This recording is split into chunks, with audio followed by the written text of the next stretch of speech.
बार 2 minute के लिए देख लीजिए बेटा, 2 मिनट में हमारा रिवीजन होगा कंप्लीट, 2 मिनट में रिवीजन होगा कंप्लीट। देखो बेटा, सबसे पहले जर्नल एंट्री का, जर्नल एंट्री हमारे पास 2 मेथड होते हैं बेटा, ट्रेडिशनल और मॉडर्न। ट्रेडिशनल का मतलब क्या हो गया, पर्सनल, रियल और नॉमिनल। पर्सनल 3 तरह के होते हैं, नेचुरल, आर्टिफिशियल और रिप्रेजेंटेटिव। ठीक है बेटा, रियल पर्सनल में क्या क्या आते हैं, राम श्याम मोहन, आर्टिफिशियल में बैंक और कंपनी, और रिप्रेजेंटेटिव में आउटस्टैंडिंग एक्सपेंस, BR वगैरह ये सब। रियल नेचर में क्या आते हैं, all asset except personal nature, जितने भी एसेट्स होते हैं वो सब पर्सनल नेचर को छोड़ दो। नॉमिनल में ऑल एक्सपेंसेस एंड लॉसेस आते हैं बेटा। मॉडर्न में क्या आता है, capital, liability, expenses, assets and revenue, जिसे आप शॉर्ट फॉर्म में क्लियर के नाम से जान सकते हैं। उसके बाद ट्रेडिशनल के रूल्स क्या होते हैं, पर्सनल नेचर में debit the receiver, credit the giver. Real में debit what comes in, credit what goes out. Nominal में all expense debit, all expense loss debit, all income gain credit. Clear, clear के form क्या होता है, capital increase तो credit, decrease तो debit. Liability increase तो credit, decrease तो debit. Expense increase तो डेबिट, डिक्रीज तो क्रेडिट। एसेट इंक्रीज तो डेबिट, डिक्रीज तो क्रेडिट। रेवेन्यू इंक्रीज तो क्रेडिट, डिक्रीज तो डेबिट। उसके बाद मैं आपको बता दूं, राम श्याम मोहन, अगर ये सब नाम है तो ट्रेडिशनल मेथड यूज करो, एसेट्स हैं मॉडर्न यूज करो, और कैपिटल है मॉडर्न यूज करो, और उसके बाद एक्सपेंस और लॉसेस रेवेन्यू के लिए कोई भी मेथड यूज कर सकते हो। पहली एंट्री आपको हमेशा मिलेगी, started business with cash, entry cash to capital. फिर हम क्या करेंगे, परचेज करेंगे। भाई बिजनेस में पैसे लगाने के बाद दूसरा मेथड हमारा क्या होता है, परचेज करते हैं। परचेज क्या करते हैं बेटा, गुड्स या फिक्स एसेट। गुड्स परचेज करेंगे या तो कैश में या उधार में, फिक्स एसेट खरीदेंगे या तो कैश में या उधार में। कैश में हमारा चेक भी इंक्लूड होता है, बैंक भी इंक्लूड होता है, तो भैया तीसरा कोई मेथड नहीं है।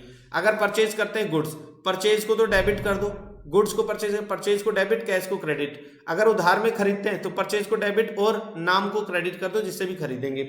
उसी तरह से एसेट्स आ जाते हैं, अगर हम एसेट्स को खरीद रहे हैं तो एसेट्स को तो डेबिट कर दो, कैश में खरीद रहे हैं तो कैश को क्रेडिट कर दो, क्रेडिट में खरीद रहे हैं तो जिससे भी खरीद रहे हैं उसको क्रेडिट कर दो बेटा। परचेज रिटर्न, परचेज रिटर्न देखते ही क्रेडिट कर दो। कैश में रिटर्न किया है तो कैश को डेबिट कर दो, अगर जिससे उधार किसी राम श्याम को रिटर्न किया है तो राम या श्याम जो भी है उसको डेबिट कर दो। सेल, सेल या तो फिक्स एसेट करेंगे या गुड्स करेंगे, सेल या तो फिक्स एसेट करेंगे या गुड्स करेंगे। अगर फिक्स एसेट्स को करते हैं तो फिक्स एसेट को क्रेडिट कर दो, अगर कैश में सेल करेंगे तो कैश डेबिट, और उधार में सेल करेंगे तो जो भी नाम है उसको डेबिट कर देंगे। उसके बाद आता है गुड्स, गुड्स को हम सेल से रिप्रेजेंट करेंगे, और सेल भी हम किस में करेंगे, गुड्स को कैश या क्रेडिट में। कैश में करते हैं तो कैश को डेबिट कर दो, और उधार में करते हैं तो राम श्याम मोहन है जो उसको डेबिट कर दो, और सेल को तो करना ही क्या बेटा, सेल को करेंगे क्रेडिट। ओके, सेल रिटर्न देखते ही डेबिट कर दो, कैश में रिटर्न किया है तो कैश को क्रेडिट करो, और नाम राम श्याम मोहन को किया है तो राम श्याम मोहन को क्रेडिट कर दो। ओके, यहां तक हो गया। एक्सपेंस, एक्सपेंस को या तो टाइम पे करोगे या टाइम पे नहीं करोगे या एडवांस पे करोगे। टाइम पे करोगे तो उसे बोलते हैं एक्सपेंस, टाइम पे नहीं करोगे तो उसे बोलते हैं आउटस्टैंडिंग एक्सपेंस, और एडवांस पे करोगे तो उसे बोलते हैं प्रीपेड एक्सपेंस। अगर एक्सपेंस पेड कर दिया टाइम पे तो कैश को क्रेडिट कर दोगे, एक्सपेंस को डेबिट कर दोगे। Example, salary paid, salary paid की एंट्री क्या होगी, सैलरी टू कैश।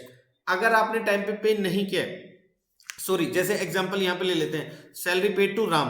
अगर कभी भी आता है सैलरी पेड टू नाम, ज्यादातर बच्चे गलती करते हैं, राम नाम की वजह से नाम को डेबिट या क्रेडिट कर देते हैं। तो मैं आपको बताऊं, जब भी एक्सपेंसेस की एंट्री में नाम आए तो उसको कर देते हैं ignore. Salary paid to Ram यानी कि आपके पास से कैश तो जा रहा है तो सैलरी टू कैश ही करेंगे, नाम को इग्नोर करेंगे। भाई राम श्याम मोहन सोहन जो भी आए ignore. Expense due but not paid, तो एक्सपेंस तो भैया डेबिट होगा ही होगा, आउटस्टैंडिंग एक्सपेंस क्रेडिट हो जाएगा। जैसे अगर मैं आपसे कहूं salary due but not paid ₹500, तो सैलरी को डेबिट कर देंगे, आउटस्टैंडिंग सैलरी को क्रेडिट कर देंगे। बैंक, बैंक से या तो पैसे विड्रॉ करेंगे या डिपॉजिट करेंगे। अगर कैश विड्रॉ करते हैं बैंक से तो एंट्री होगी कैश टू बैंक, और अगर कैश डिपॉजिट करते हो तो एंट्री होगी bank to cash. Okay, drawing, या तो पर्सनल यूज के लिए विड्रॉ करेंगे कैश में या गुड्स। अगर कैश विड्रॉ करते हैं पर्सनल यूज के लिए तो एंट्री होगी ड्रॉइंग टू कैश, और अगर पर्सनल यूज के लिए गुड्स विड्रॉ कर रहे हैं तो एंट्री होगी drawing to purchase. Okay, discount दो तरह का होता है, ट्रेड डिस्काउंट और कैश डिस्काउंट। कैश डिस्काउंट का मतलब होता है जो पेमेंट के टाइम पे अराइज होता है, या तो पेमेंट हम रिसीव कर रहे हैं या तो पैसे रिसीव कर रहे हैं या पैसे दे रहे हैं। ट्रेड डिस्काउंट जब लार्ज क्वांटिटी की वजह से अराइज होता है बेटा। ट्रेड डिस्काउंट क्या होता है भैया, आपने कहा सेव कैसे दिए, सेव वाले ने कहा 100 रुपए किलो, आपने कहा 200 केजी खरीदेंगे, सेव वाले ने कहा 80 रुपए केजी मिल जाएंगे, तो 20 रुपए का आपने डिस्काउंट ले लिया, जिसे बोलते हैं ट्रेड डिस्काउंट। ट्रेड डिस्काउंट की कोई जर्नल एंट्री नहीं होती, ये सिर्फ अमाउंट से माइनस होता है। कैश डिस्काउंट होता है जब आप पेमेंट दे रहे हो, मतलब अगर आपका बिल बनता है 1,32,250, तो आप कहोगे सर हम तो 1,32,000 ही देंगे, तो 250 आपने पेमेंट देते टाइम क्या कर दिए, कम कर दिए, तो इसे बोलते हैं कैश डिस्काउंट। कैश डिस्काउंट की जर्नल एंट्री होती है कैश या बैंक के साथ। कैश डेबिट, डिस्काउंट डेबिट, और कैश क्रेडिट, डिस्काउंट क्रेडिट। अच्छा, डिस्काउंट अगर क्रेडिट होगा तो डिस्काउंट रिसीव होगा, डिस्काउंट अगर डेबिट होगा तो डिस्काउंट अलाउ होगा। Okay, next cash paid to Ram, हमने ये एंट्रीज कर ली बेटा। फिर हमने ट्रेड डिस्काउंट की एंट्री की बेटा इसी के साथ, और इसी के साथ बेटा आज की क्लास को करते हैं हम यहीं पे समाप्त बेटा, और डेली लाइव आते हैं बेटा 7:30 से। अगर कोई बच्चा इस वीडियो को लास्ट में देख रहा है तो बेटा मैं आपको बता दूं 7:30 से हम डेली लाइव होते हैं। चैनल को सब्सक्राइब करो और लाइव मिलो बेटा डेली। अकाउंट्स मैराथन चल रही है बेटा, जहां पे हम जर्नल एंट्री को कंप्लीट लगभग कर ही चुके हैं बेटा। चलिए तो मिलते हैं बेटा नेक्स्ट क्लास में, जब तक के लिए टाटा बाय बाय, अलविदा। घर पे रहो, सेफ रहो, दोस्तों के साथ रहो और खुश रहो बेटा, और चैनल को सब्सक्राइब कर दो, दोस्तों के साथ शेयर कर दो, ज्यादा से ज्यादा से सब्सक्राइबर बढ़ा दो।